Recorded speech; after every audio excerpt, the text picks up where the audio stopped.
Hi, welcome to the Hard Rock Show. I'm Shane. I'm Andrew. And on this episode, we've got two more great bands to bring to you. Yep. We've bought you a hell of a lot of good music, and I hope you're checking it out. We got plenty more to come too, so don't get bored yet. Definitely. We got a list, I don't know how long now, of stuff to get through. It's ridiculous. Yeah. There's a lot to come. Yeah. And in the next few episodes, there's going to start to be some more interviews and stuff like that coming your way as well. So definitely keep watching. We've got some good stuff to bring you. Going to break things up a little bit, so be good and interesting. Definitely. But on this episode, we're going to be talking about yet another band from Northern Ireland. Yeah, we've not run out of them yet. No. And I hope that we don't ever run out of them, because it's all great stuff. We've said it before, but there's a huge scene over there, and just the fact that it just keeps building and getting better is just awesome. And I reckon everywhere around the world, but personally, Melbourne, need to stand up and take notice and do more of the same. Well, Melbourne actually has an awesome scene coming up too. Yeah. It's starting to build. Bands. It's starting to build. So many great bands out there, and we'll get to more of those as well. Yep. But for now, we're going to be talking about Last Known Addiction. Yes. A fantastic band from Northern Ireland. Yep. Bit southern based, which seems to be the trend coming out of there. I reckon it's a little less southern based than a lot of the other stuff over there, but it does have the influence for sure. Yeah, absolutely.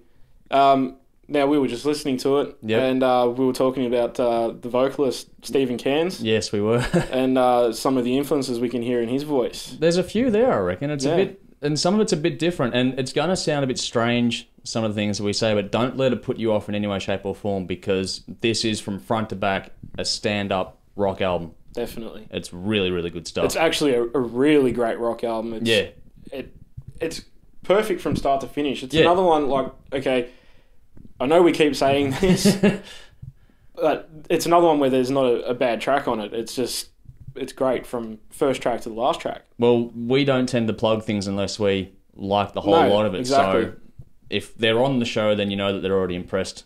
Anyway, because we do have that massive volume to get through, and we do have to cut some and whatever else have you, and so we are picking the best as they come to us. Yeah. But some of the influences we can hear in his voice is... I threw out Miles Kennedy. Yeah, you did. Yep. Which Miles is a fantastic singer. Absolutely. His work with Alter Bridge,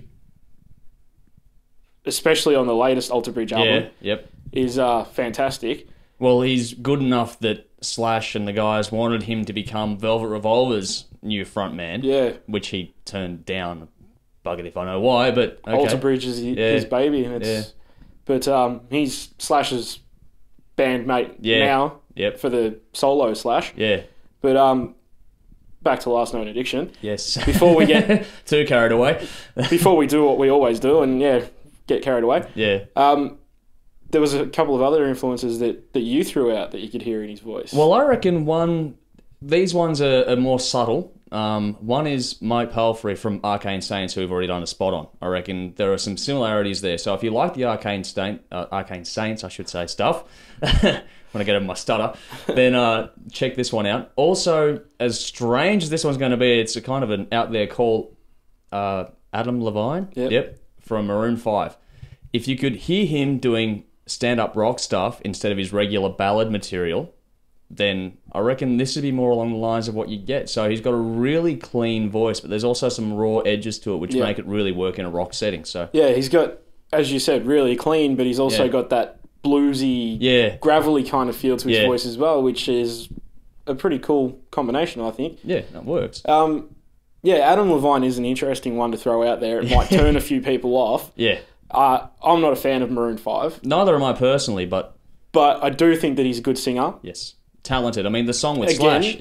Again, it goes back to working with Slash, and the song with him was a good song for what it was. And don't let that turn you off checking out Last Known Addiction at all, because it's a great album. It's solid rock stuff. Yeah.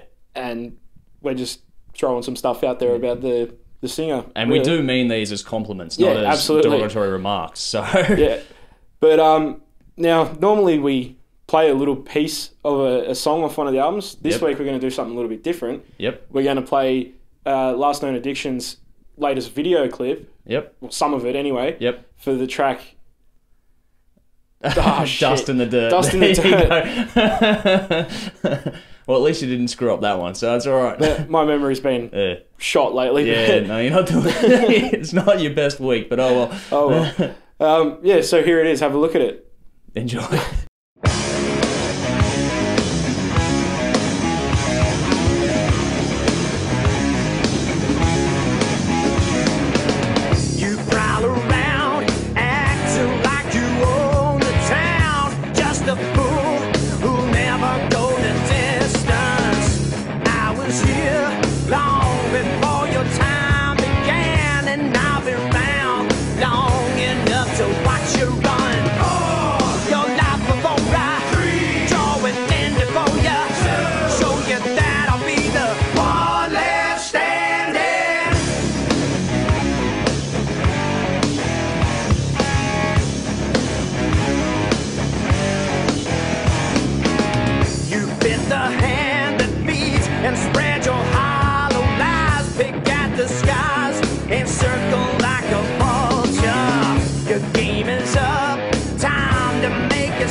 Alright, we're back. That was the film clip from Last Known Addiction, Dirt in the Dust. Yep, and that's their latest single too, I believe. So. Yeah. Great song. It is. I love it. Now, some of the other good songs on the album, or some of the other great songs on the album, personal favourite of mine is Kick the Tires. Which, in the song, some of the lyrics are Kick the Tires, Light the Fires, and he's laughing at me because I always call the song Light the Fires rather than Kick the Tires. But I got it right. You did. Well done. Well done. Give me credit for that one. What would some of your favourites be? I've got a couple. One was Dust in the Dirt, which we've just had a taste of there. Another personal favourite of mine is Nation. There's just something about that song which just gets me fired up. I mean, we were listening to this before and I was just starting to go off the walls slightly. So actually started bouncing around the room a little bit, yeah. All good fun, all good fun. I love it. So, if you saw us doing our pre-prod stuff, you'd know how much we're into all this stuff. Yeah. You would just see us. Definitely. Is there any others you want to throw out? No, those are the two that really stand out for me. Yeah. I mean, there's a whole list of great tracks in this one. It goes from front to back, as I've already said, a great album, and it's got your ballads in there too. It ends with a little acoustic sort of a thing. So, very good CD. So, get it there, check it out. I think the album's called One Left Standing. Yep. So, absolutely check it out. and it's available on iTunes, as all these great albums are. And you can actually buy a solid copy of it through their website, I'm pretty sure too. And just thought I'd mention, they've actually got a live EP coming out soon as well. So that'll be good. Check that out. Yeah, that'll be really good. Yeah.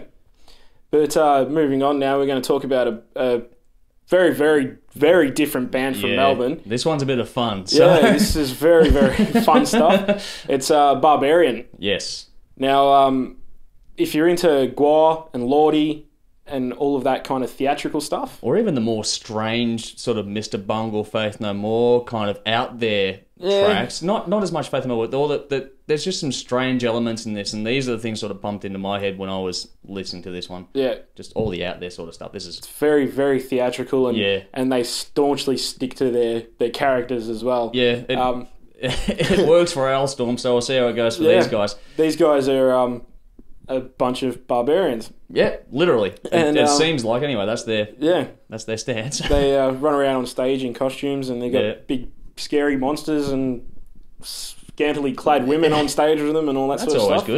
That's always good.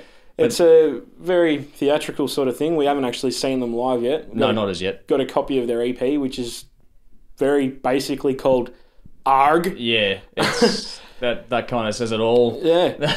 It's 3 tracks long. Yep. It opens with a track called actually Barbarion. Yep. Which is a very, very funny track. Yes, it is. Can we just play a little grab of that song right now? We'll put a little snippet in there. So enjoy this one, guys. It's good for a bit of fun. Cool.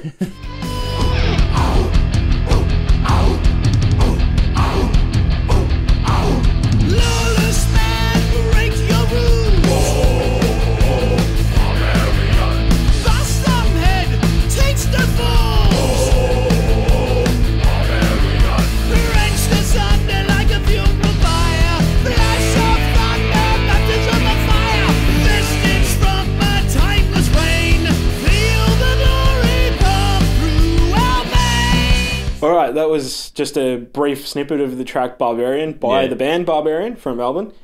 Different spellings on the band name and the song title, which I find strange, but then again, they're Barbarians, so... Not really sure if there's supposed to be any sort of different pronunciation on it or whatever, but... Not sure myself either. Yeah. It's like we said, very theatrical. Yeah. Very fun stuff. There's no intensity to it at all. You don't put this on if you're in a shit mood. No. Honestly. You put this on when you're, shits happy. And giggles. Yeah, pretty much. Yeah, this is a bit of fun, this one. Yeah. So out of the 3 tracks, is there a favourite of yours? There's one that does stand out to me a little more than the other ones, and that's called Touch the Devil. Now, there are some interesting lyrics in this one which just sort of grabbed my attention, and it's probably a little less theatrical than the other tracks on there. Still, it's Barbarian. It goes along the same lines, whatever else have you. All very tongue-in-cheek. Yeah. I don't think it's meant to be taken too seriously. It's just for a bit of fun. So enjoy it. If you like, we're going to throw out some different stuff now and then. This is probably the first one and we've gone way out on the rim there, sort of thing. But it's a good one just to have a bit of fun with. Yeah, we're definitely not disrespecting the guys in any way. No. It actually is a good fun listen. Well, it sounds maybe a little bit like we are, but every time we put it on, we just sit there laughing and enjoying it. It's a fun thing to do. It's not not giving them shit. It's just fun. Yeah, exactly. Yeah. But again, check that one out. That's probably available on iTunes as well, but I know you can get it through their website. Yeah. So stay tuned for more from them too. I'm sure they'll have more coming up if this is just a taste of things to come. I hope so. I don't think they're going to run out of ideas. Yeah. All right, I just wanted to add briefly before we come to a close to check out the Hellraiser Music Group website. Absolutely. These guys are from the States, good friends of ours. They've actually given us our own page on their website now where all of our videos are available on there, and some reviews that we've done on some of the music that we've spoken about can actually be found on there as well. So if you're interested to see a bit more of an in-depth article sort of thing that we've written about these albums. A much better breakdown of the bands we've talked about, and there'll be more coming too. Yeah, definitely. Check them out. We only get a limited time frame here, so this is our chance to go a little more out there and say more about what we really think without time constraints. Yeah. So that's Hellraiser Music Group, and the website will be down the bottom. As always. Exactly. Yep. Check it out. So I think that's about it for the Hard Rock Show today. Yep. this episode's about wrapped up. So yeah. So until next time, drink up. Rock on.